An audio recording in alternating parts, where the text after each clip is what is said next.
PM Kisan card లేకపోయినా, job card లేకపోయినా, అలాగే డెత్ బర్త్ సర్టిఫికేట్స్ లేకపోయినా, క్యాస్ట్ సర్టిఫికేట్స్ లేకపోయినా, ఇలాగ మనకి ఐసిడిఎస్ సంబంధించి లేకపోయినా, ఇలాగ 10 రకాలు మనకి సెంట్రల్ గవర్నమెంట్ నుంచి పెట్టారు.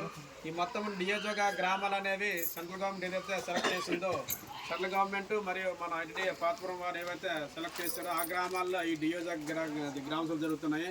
అయితే ఈ యొక్క డియోజోగా గ్రామ సభల ముఖ్య ఉద్దేశం ఏంటంటే, ఈ గ్రామాలు ఎక్కడైతే ఉన్నాయో ఆ గ్రామాలకు సంబంధించి మౌలిక వస్తువులు, సదుపాయాలు, అలాగే మంచినీరు, రోడ్లు, ఇల్లు ఏవైతే లేవో అవి కల్పించాలనే ఉద్దేశంతోనే ఈ యొక్క అంతమందిను పాల్గొనాలి. మీ ఆధార్ కార్డు, బ్యాంక్ అకౌంటు, తర్వాత ఎన్ఎస్ఎస్ కార్డు ఇవన్నీ మీరు తీసుకుని వచ్చిన మీ సర్వేనే చేస్తాం. ఇంకా మన ఊరిలో ఇంకా 60-70 పెండింగ్ ఉండిపోయినాయి. ఇక రేపటి నుండి మా సచివాలయ సిబ్బంది ఇక్కడికి వస్తారు. కాబట్టి మీరు అందరూ అందుబాటులో ఉండి ఈ యొక్క సర్వేని పూర్తి చేసుకుంటారని అనుకుంటున్నాను. అలాగే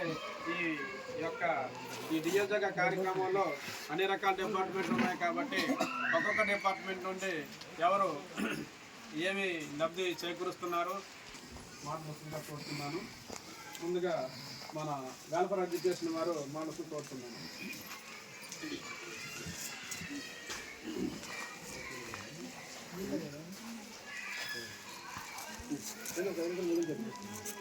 అందరికి నమస్కారం. ఈ గ్రామ సభకు వచ్చినటువంటి కంప్లీట్ చేయించుకోవాలి, అయిపోయిన వాళ్ళు అవసరం లేదు.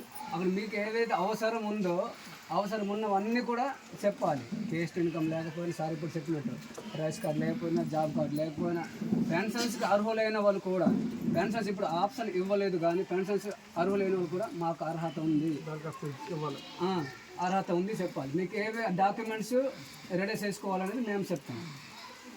కాబట్టి ఎవరైనా సరే ఇప్పుడు ఒకవేళ ముందుగా నాకు